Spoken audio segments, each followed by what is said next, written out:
ورحمة الله تعالى وبركاته.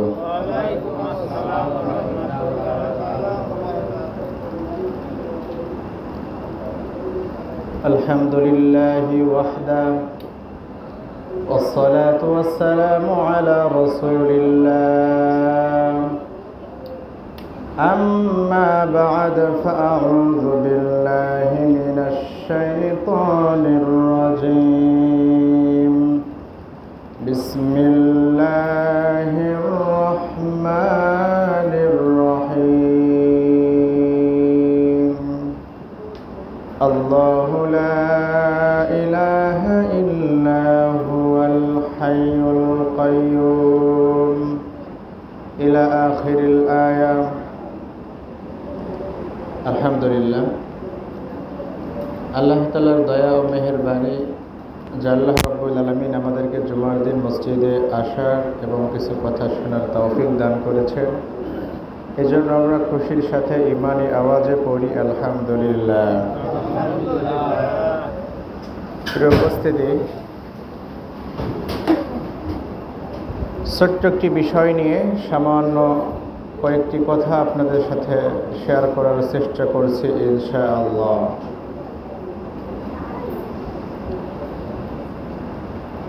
ছোট্ট একটা আমল আপনাদেরকে শিখিয়ে দেই, ছোট্ট একটা আমল আপনাদের সাথে শেয়ার করি, যে আমলটি খুবই ছোট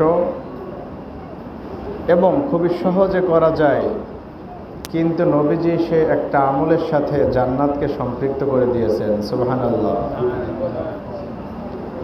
সেটি হচ্ছে আয়াতুল কুরসি।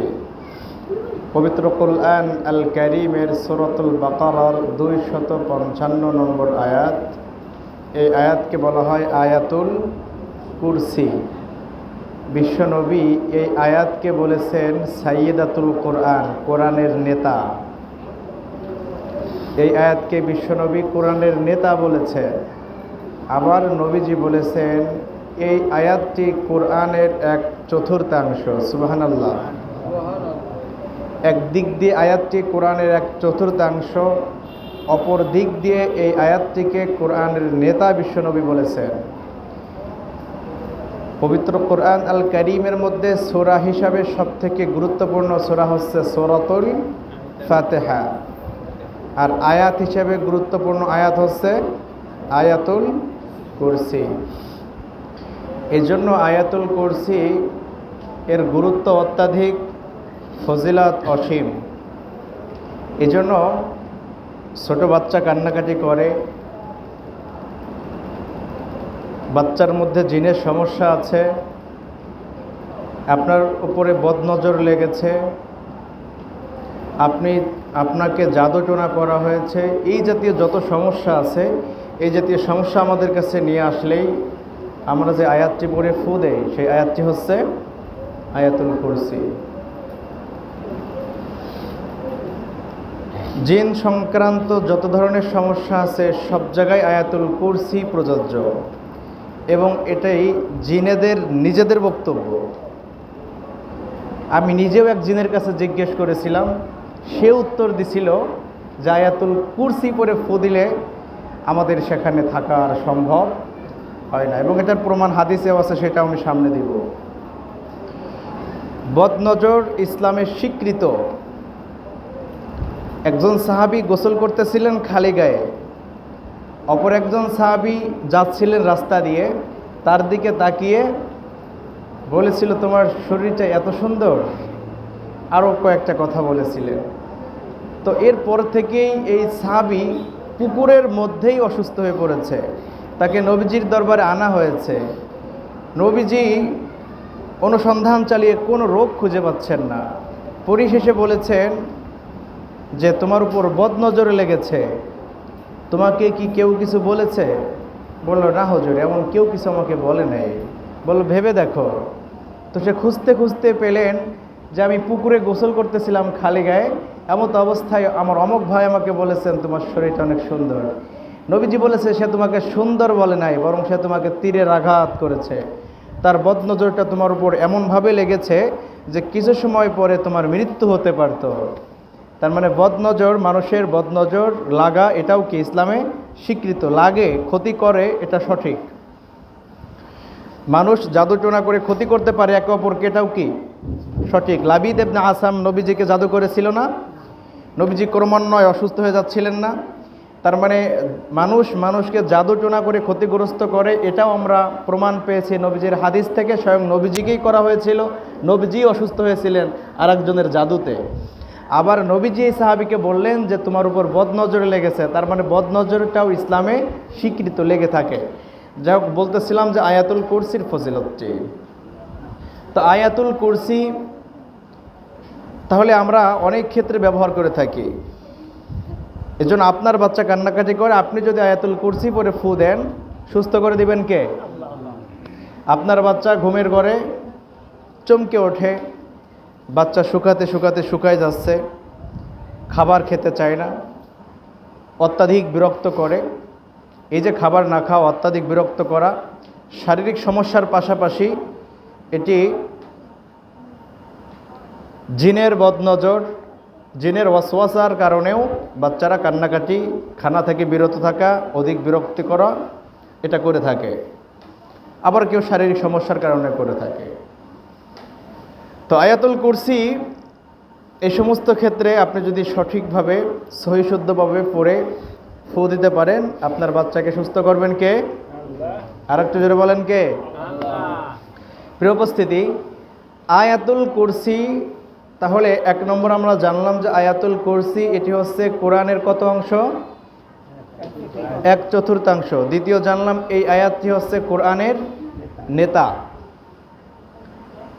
নবীজিকে জিজ্ঞেস করেছিলেন উবাই ইবনে কাব রাদিয়াল্লাহু তাআলা আনহু, ইয়া রাসূলুল্লাহ, আপনার উপর সর্বশ্রেষ্ঠ আয়াত নাজিল হয়েছে কোনটি? নবীজি বলেছেন আয়াতুল কুরসি। সুবহানাল্লাহ। উবাই ইবনে কাব একবার তার সম্পদ পাহারা দিচ্ছিলেন রাতের বেলায়।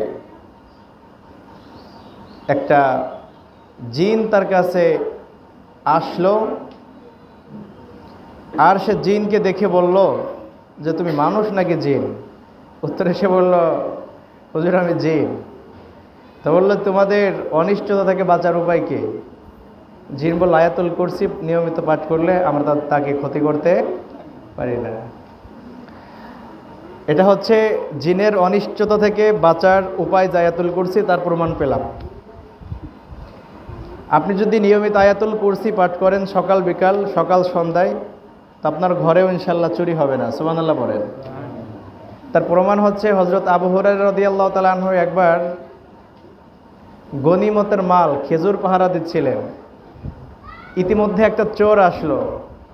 চোরকে আবু হুরায়রা ধরলেন, ধরে বললেন, গনিমতের খেজুর তুমি চুরি করতে আসো, এত বড় স্পর্ধা তোমার, তোমাকে রসুলের দরবারে ধরে নিয়ে যাব। চোর তার কৃতকর্মের উপর আত্মসমর্পণ করে বলল, হুজুর আমাকে ছেড়ে দেন, আমি আর চুরি করব না। আবু হুরায়রা সাদা সিধা মনের মানুষ, নরম প্রকৃতির মানুষ, ছেড়ে দিলেন। তো রসুলের দরবারে যাওয়ার পর রসুল বললেন, কি আবু হুরায়রা, গতকাল তুমি চোরের সাথে কেমন আচরণ করেছিলে? হুজুর আপনি কিভাবে জানলেন? আমাকে জানিয়েছেন কে? তো বললেন, হুজুর আমি তাকে ছেড়ে দিয়েছি, ক্ষমা করে দিয়েছি। নবীজি মুস্কি মুস্কি হাসলেন। সে বলেছে আর আসবে না। নবীজি মুস্কি হাসেন। দ্বিতীয় দিন আবারও সে চোরের সাথে দেখা। চোর আবারও চুরি করতে আসছে। আবু হুরায়রার পিছন দিক থেকে সে আবারও ধরলেন, আজ তোমাকে রসুলের দরবার ধরে নিয়ে যাব। আবু হুরায়রাও পারতেন 2-4টা থাপ্পড় মারতে, কিন্তু সবাইকে আর থাপ্পড় দেওয়ার প্রকৃতির মানুষ? সবাই তো আর থাপ্পড় দিতে জানে না, সবার হাত ওঠে না, সবাই পারেন একজনের উপর ক্ষিপ্ত হতে, উত্তেজিত হতে। এটা অনেকটাই ব্যক্তিত্বের উপর ডিপেন্ড করে। আবু হুরায়রা ওই প্রকৃতির মানুষ না যে একজনকে গালি দিবে, একজনের উপর হাত তুলবেন, চুরি করছো কেন। আবু হুরায়রা নরম প্রকৃতির মানুষ। বলতেছেন রসুলের দরবার তোমাকে আজকেও ধরে নিয়ে যাব। বলতেছে হুজুর আমাকে আজকের মতো ছেড়ে দেন, আমি আপনাকে প্রতিশ্রুতি দিচ্ছি আমি আর আসবো না। ছেড়ে দিলেন আবু হুরায়রা। নবীজি বললেন, কি খবর আবু হুরায়রা, চোরের সাথে গতকাল কেমন আচরণ করলে? হুজুর গতকালও ছেড়ে দিয়েছি, বলছে আর আসবে না। নবীজি মুস্কি মুস্কি হাসে। তৃতীয় দিন আবারও ধরা পড়ছে। আজকে তোমাকে ধরে নিয়ে যাবো, আজ কোনো কথা নাই, তোমাকে কোনোভাবেই আমি ছাড়বো না আজ। তো চোর বলতেছে, হুজুর একটা কথা বলি। অবশ্যই, আমি আসলে মানুষ না, চোর হলেও আমি জিন। তো জিন, তুমি খেজুর দিয়ে কী করবা, আর খেজুর চুরি করতে আসছো কেন? হুজুর, বরকতের খেজুর, নবীজি নিজ হাতে খেজুরগুলো বন্টন করবেন, এটা হচ্ছে গনিমতের মাল, এজন্য আমিও কিছু বরকত নেওয়ার জন্য আসছিলাম। আবু হুরায়রা বললেন, চুরি করে বরকত দিতে চাও? কয়, জি হুজুর, তাছাড়া তো লাইনে দাঁড়ালে দিবেন না, আমি তার যুদ্ধ করি নাই। তো বললো, তোমার তো মিষ্টি মিষ্টি কথা আমি আজকে আর শুনবো না, তোমাকে আমি রসুলের দরবারে নিয়েই যাব। বলতেছে, হুজুর আপনি যদি আমাকে রসুলের দরবারে না নিয়ে যান, আপনাকে চমৎকার একটা দোয়া শিখাই দিব, যেই দোয়াটা পড়লে আগামীকাল আমি ইচ্ছা করলে এবার আসতে পারবো না। সুবহানাল্লাহ পারবেন না? এতদিন তো মিথ্যা বলছি, আবার আসছি, আর আজকে এমন একটা দোয়া আপনাকে শিখিয়ে যাব যে আপনি পড়লে আগামীকাল ইচ্ছা করলেও আমি আসতে পারবো না। আবু হুরায়রা বলেন, তোমার কথা বিশ্বাস করি কিভাবে? তুমি তো ইতিপূর্বে বলেছিলে যে আসবো না, আসো, আবার এখন কি শিখাই দিবা? তো ঠিক আছে, বলো। তো জিন বলে, হুজুর আপনি যদি আয়াতুল কুরসি পড়তে পারেন সন্ধ্যাবেলায়, পুরাটা রাত আপনার কোনো সম্পদ আমি ইচ্ছা করলেও চুরি করতে পারবো না। সত্য নাকি? হ্যাঁ সত্য। নবীজির দরবারে যাওয়ার পরে নবীজি বললেন, আবু হুরায়রা রে, গত রাতে চোরের সাথে কেমন আচরণ করেছ?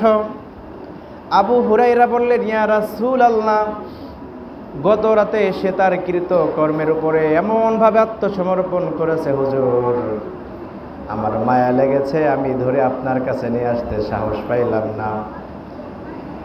তবে ইয়া রাসূলুল্লাহ, এই চোর আমাকে একটা আয়াত শিখিয়ে দিয়েছে। চোর শুধু চোর না, চোর হলো জিন। এই চোর আমাকে শিখিয়েছে যদি আমি নাকি আয়াতুল কুরসি পাঠ করতে পারি, আমার সম্পদও চুরি হবে না, আবার আমাকে নাকি কোনো জিনও ক্ষতি করতে পারবে না। নবীজি বললেন, আবু হুরায়রা রে, চোরের কাজ চুরি করা, চোরের কাজ হলো মিথ্যা বলা। এই জন্য তোমার সাথে প্রতিনিয়ত চোর মিথ্যা বলেছে আমি আসবো না, আবার এসেছে। কারণ চোর তার স্বভাবই হচ্ছে মিথ্যা বলা। কিন্তু আবু হুরায়রা সর্বশেষ কথা, চোর যা বলেছে এটি সত্য বলেছে। সুবহানাল্লাহ। চোর সর্বশেষ কথা যেটা বলেছে সেটা সত্য বলেছে। সেটা কি? যে আয়াতুল কুরসি যদি আপনি পাঠ করতে পারেন তাহলে আপনাকে জিনেও ক্ষতি করতে পারবে না। আয়াতুল কুরসি যদি আপনি পাঠ করেন আপনার সম্পদ চোরেও চুরি করতে পারবে না। নবীজিও স্বীকৃতি দিলেন চোরের এই কথাটি সত্য। তাহলে আমরা পূর্বের এক হাদিস থেকে প্রমাণ পেলাম যে আয়াতুল কুরসি পাঠ করলে জিনে আপনাকে কোনো ধরনের ক্ষতি করতে পারবে না। এই হাদিস থেকে প্রমাণ পেলাম যে আপনি যদি শতভাগ বিশ্বাস নিয়ে সঠিক সহি শুদ্ধভাবে পাঠ করেন, চোরেও আপনার সম্পদ চুরি করতে পারবে না।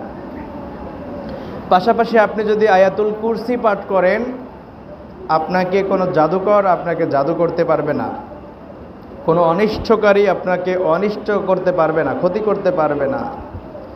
সকল অনিষ্টকারীর অনিষ্টতা থেকে আপনাকে রক্ষা করবেন কে? আল্লাহ। এই জন্য আয়াতুল কুরসি মাত্র 10টি বাক্য বিশিষ্ট একটি আয়াত। এই যে আমাদের শিক্ষার্থী ভাই এবং বোনেরা কত বড় প্যারাগ্রাফ, ইমেইল মুখস্থ করে ফেলে সামান্য সময়ের মধ্যে। তো ইংলিশ তো তুলনামূলক আরবি থেকে একটু কঠিন। তো এত বড় প্যারাগ্রাফ, এত বড় লেটার মুখস্থ করতে পারলে আয়াতুল কুরসি মুখস্থ করতে আরও সহজ। এজন্য আমরা প্রতিজ্ঞা করি আয়াতুল কুরসিটা মুখস্থ করি। আয়াতুল কুরসি 10টি বাক্য বিশিষ্ট একটি মাত্র আয়াত। বক্তব্যের বাচ্চাদেরকে আমি মুখস্থ করাচ্ছি আয়াতুল কুরসি। আমরা সবাই আয়াতুল কুরসিটা মুখস্থ করার চেষ্টা করি। আর আয়াতুল কুরসির সর্বশেষ এবং সর্বোৎকৃষ্ট গুরুত্বপূর্ণ ফজিলত হচ্ছে, যেটি বুখারী, মুসলিম, তিরমিজি, আবু দাউদ, নাসাই সহ অনেক হাদিস গ্রন্থে হাদিসটি রয়েছে। সেটি হচ্ছে নবীজি বলেছেন, মান কারাআ আয়াতাল কুরসি দুবুরা কুল্লি সলাতিন মাকতুবা লাম ইয়ামনাহু মিন দুখুলিল জান্নাতি ইল্লাল মাউত। নবীজি বলেন, যেই ব্যক্তি প্রতি ফরজ সালাতের পরে আয়াতুল কুরসি পাঠ করবে তার জান্নাতে যাওয়ার প্রতিবন্ধকতা একমাত্র মৃত্যু। সুবহানাল্লাহ পড়েন। অর্থাৎ সে মৃত্যুবরণ করে না তাই জান্নাতে যায় না, মৃত্যুর সাথে সাথে সে জান্নাতে প্রবেশ করবে বলেছে মুহাম্মদ সাল্লাল্লাহু আলাইহি ওয়াসাল্লাম। হাদিসটি বুখারী মুসলিম সহ অনেক হাদিস গ্রন্থে রয়েছে। যে ব্যক্তি আয়াতুল কুরসি প্রতি ফরজ সালাতের পর নিয়মিত পাঠ করবে সে ব্যক্তি মৃত্যুর সাথে সাথে জান্নাতে প্রবেশ করবে। অত্যন্ত গুরুত্বপূর্ণ একটা ফজিলত নয়? এজন্য আমরা আয়াতুল কুরসিটা মুখস্থ করতে পারি। প্রতিদিন একটা করে বাক্য যদি মুখস্থ করি 10 দিনে মুখস্থ হয়ে যাবে। একটা বাক্য খুব বড় না, আল্লাহু লা ইলাহা ইল্লা হুয়াল হাইয়ুল কাইয়ুম, একটা বাক্য হয়ে গেল। তো এরকম 10টা বাক্য বিশিষ্ট একটা আয়াত, এই আয়াতটা আমরা মুখস্থ করার চেষ্টা করি, একটু পরিশ্রম করি, একটু চেষ্টা করি, একটু মনোযোগ দিয়ে পড়ি, ইনশাল্লাহ হয়ে যাবে। তো আমলটা হচ্ছে নামাজের সাথে রিলেটেড। আমি যদি 5 ওয়াক্ত নামাজ পড়তে পারি আর 5 ওয়াক্ত ফরজ নামাজের পরে আয়াতুল কুরসি পাঠ করতে পারি, আমার জান্নাতের গ্যারান্টি দিয়েছে মুহাম্মদ সাল্লাল্লাহু আলাইহি ওয়াসাল্লাম। এখন প্রশ্ন হচ্ছে একটা আয়াত এতটা গুরুত্বপূর্ণ কেন? পবিত্র কোরআনের আয়াত সংখ্যা হচ্ছে হযরতে আয়েশার গণনা মতে 6666, হযরতে আলী রাদিয়াল্লাহু তাআলা আনহুর গণনা মতে 6632টি, হযরত উসমান রাদিয়াল্লাহু তাআলা আনহুর গণনা মতে 6640টি, এভাবে 6600 মোটামুটি সবাই একমত। তো এতগুলো আয়াত থাকা সত্ত্বেও নবীজি একটা আয়াতকে এতটা প্রাধান্য দিলেন কেন? এই আয়াতকে কোরআনের নেতা বললেন কেন? এই আয়াতকে জান্নাতের সাথে সম্পৃক্ত করলেন কেন? এই আয়াত জিনের আসর মুক্ত বললেন কেন? চোরের চুরি মুক্ত বললেন কেন? কারণ এই আয়াতের মধ্যে 4টি বৈশিষ্ট্য রয়েছে যা কোরআনের অন্য কোনো আয়াতের মধ্যে নাই। সুবহানাল্লাহ বলেন। 1 নম্বর বৈশিষ্ট্য হচ্ছে আল্লাহ রাব্বুল আলামিন এই আয়াতের মধ্যে তার তাওহীদের আলোচনা চমৎকারভাবে করেছেন, যা অন্য কোন আয়াতের মধ্যে করেন নাই।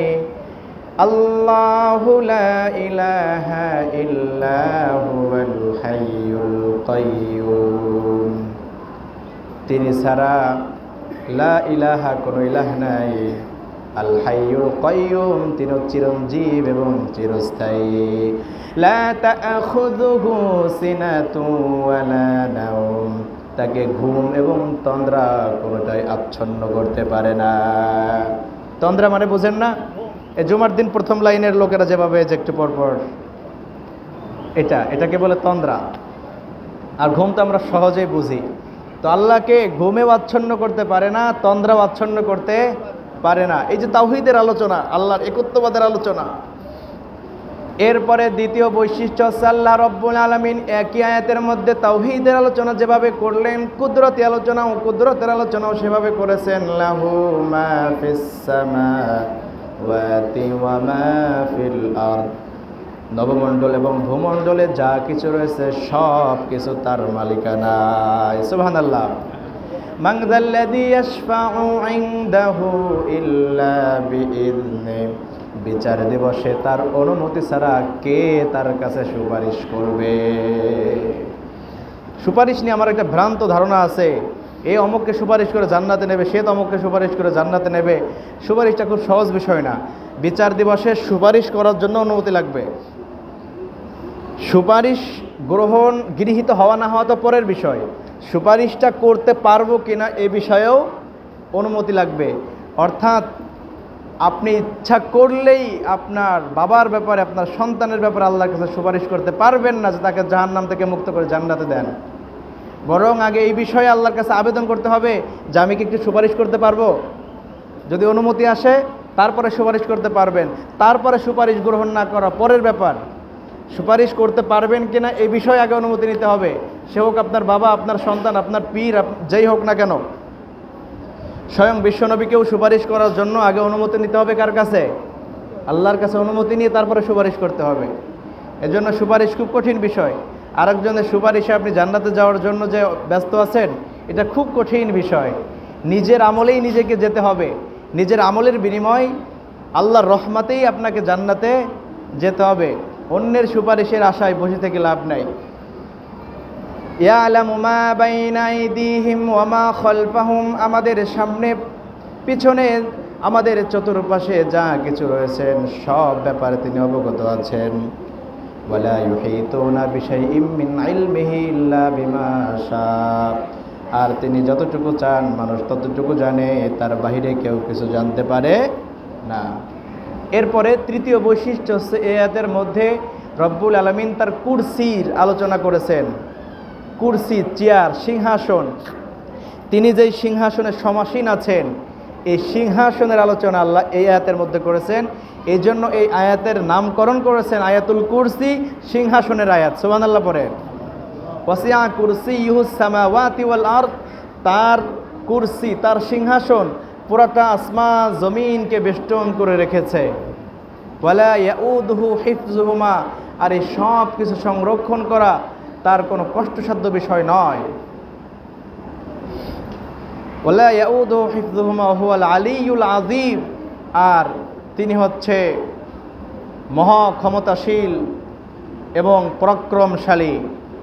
তো এই আয়াতের মধ্যে চারটি বৈশিষ্ট্য আল্লাহ উল্লেখ করেছেন। 1 নম্বর তাওহীদের আলোচনা করেছেন, 2 নম্বর কুদরতের আলোচনা করেছেন, 3 নম্বর সিংহাসনের আলোচনা করেছেন, আর 4 নম্বর এই আয়াতের মধ্যে আল্লাহ তাআলা তার 4টি সিফাতে নাম উল্লেখ করেছেন, আল হাই, আল কাইয়্যুম, আল আলী, আল আজিম। এই 4টি নাম আল্লাহ এই এক আয়াতের মধ্যে উল্লেখ করেছেন। এই 4টি কারণে এই আয়াতটি গুরুত্বপূর্ণ, এবং কতটা গুরুত্বপূর্ণ, কতটা ফজিলতপূর্ণ এটা আমরা পূর্বে আলোচনা করেছি। সুতরাং আয়াতটি আমরা মুখস্থ করব, আয়াত অনুযায়ী আমল করব, এবং আয়াতটি আমরা আমল করার চেষ্টা করব 5 ওয়াক্ত ফরজ সালাতের পর সকল সন্ধ্যায় ঘুমানোর পূর্বে ইনশাআল্লাহ আয়াত পড়ার চেষ্টা করব। আল্লাহ আমাদেরকে সেই তৌফিক দান করেন। ওয়া আখিরু দাওয়ানা আলহামদুলিল্লাহি রাব্বিল আলামিন। আসসালামু আলাইকুম ওয়া রাহমাতুল্লাহ।